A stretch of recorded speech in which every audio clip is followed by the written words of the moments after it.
अफसोसनाक खबर है हमारे साथ शेयर कर रहा है। जाम शोर में टोल प्लाजा लगे इंडस हाईवे ते रोड हादसो पेश आयो है जंहिंमें देर आई भाॼी आई फौत नींगर जख्मी थी पियो आहे।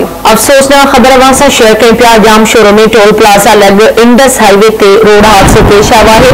हादसे में देर ऐं भाॼी आई फौत थी विया आहिनि, नींगर जख्मी थियो आहे।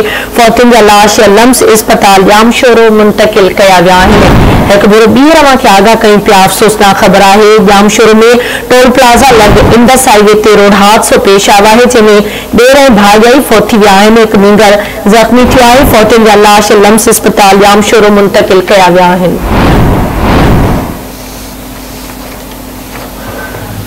तफ़सील मालूम कंदासीं असां लाइन ते मौजूद आहे जाम शोर मां आवाज़ न्यूज़ रिपोर्टर अली मुराद चांडियो। जी मुराद, छा तफ़सील आहिनि, आगाह कजो। जी बिल्कुल, जाम शोर टोल प्लाजा लगे इंडस हाईवे ते रोड हादसे में देर भाॼी फौत थी विया आहिनि जॾहिं हिकु नींगर जख्मी थी पियो आहे। अॼाकल गाॾी खे क्रॉस करे मोटरसाइकिल सां हादसो पेश आयो जंहिंजे नतीजे में हिकु औरत मुस्मात बानो ऐं सॼो देर मोटियो ख़ासकली थले ते फौत थी विया आहिनि, जॾहिं त मोटरसाइकिल सवार हिकु नींगर जख्मी थी पियो आहे। ॿुधायो आहे त फौतुनि जे मरण ऐं जख्मी नींगर खे लम्स अस्पताल जाम शोर मुंतकिल कयो वियो आहे। पुलिस मौजूद फौतूं किथां जा आहिनि इहो जांच करे रहिया आहियूं ऐं संदनि वापसियुनि जी ॻोल्हा पिणु कई थी वञे। जी ठीक है, आज बड़ी मेहरबानी अली मुराद अपडेट करना।